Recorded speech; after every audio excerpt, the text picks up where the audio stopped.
In the last video that we shared, we talked a little bit about the eroding factors. And the eroding factors, as I stated at that time, are those eroding factors that keep you from becoming wealthy or comfortable in your retirement. And we talked about taxes, inflation, stock market volatility, interest rate volatility, propensity to consume. We also talked about lawsuits, and we talked about something very critical, which is opportunity cost. Today, I want to dedicate a little bit of time to taxation because this is one of the major eroding factors that most Americans are going to have to deal with, not only during their working life, but also during retirement. Some of the clients we engage tell us that, my accountant told me to put money in an IRA or to put money into a qualified plan, whether it's a 401k or some other type of tax plan contribution, because I would be saving money on taxes. And immediately, what I say to these clients is, you're not saving any money on taxes. What you're doing is you're postponing the tax. And when you postpone the tax, you also postpone the tax liability. So if you're making $100,000 today and you put $10,000 into your 401k, you're only paying taxes today on $90,000. But the $10,000 that you put pre-tax in your qualified plan will grow tax deferred, but also that growth will increase your liability when it comes time to paying taxes at time of retirement. So if you have a qualified plan where money has gone in pre-tax and the money has grown tax deferred, then you're going to have certain rules you're going to have to abide by. You're going to have the 59 and a half rule, and you will have the 73 year rule. It used to be the 70 and a half, but it was increased under the Tax Reform Act. So it's now age 73. That means if you take money out of these qualified plans prior to age 59 and a half, unless there's an exception to the rule based on the reason why you're taking money out of that qualified plan, then not only are you going to have to pay taxes at the tax rate at the time that you take the distribution, but you're also going to be forced to pay a 10% penalty. Now, if you delayed your required minimum distributions at age 73, you will have to pay a 25% penalty at that time on top of all the taxes based on the amount of distribution that you took.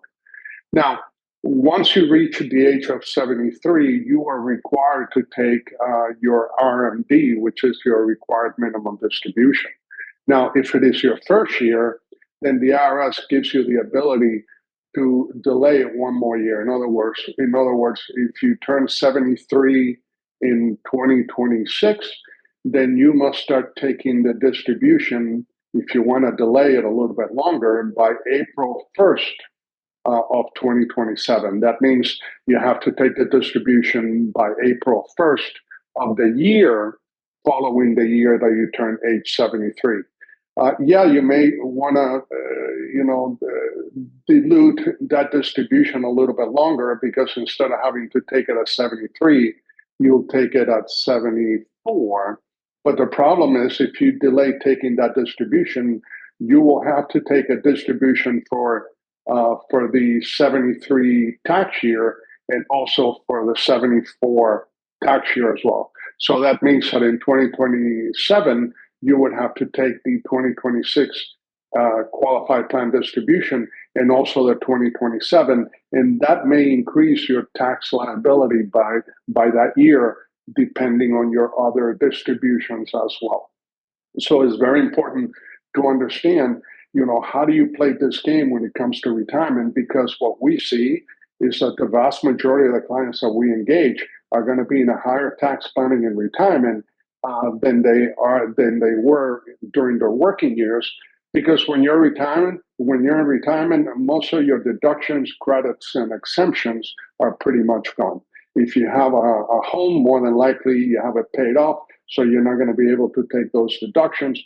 Your kids hopefully are going to be out of the house, and even if they're not out of the house, you're not going to be able to take a deduction for them. And some of the other deductions are not going to be applicable to you once you retire. So it's very critical that you understand how to play the tax game in order to avoid having to pay that lump sum or that incredible tax increase at time of retirement, because not only did your contributions work against you, but also the growth on those distributions are going to be fully taxable at the time that you take distribution when you do retire. So if you have any additional questions, please feel free to call me. You can reach out to me at 888 477 0108, 888 IRS 0108. You can also send me an email at Bert, B-E-R-T, at GablesTaxGroup.com. This is Bert Salazar, and I'll get to see you soon. Thank you and have a great day.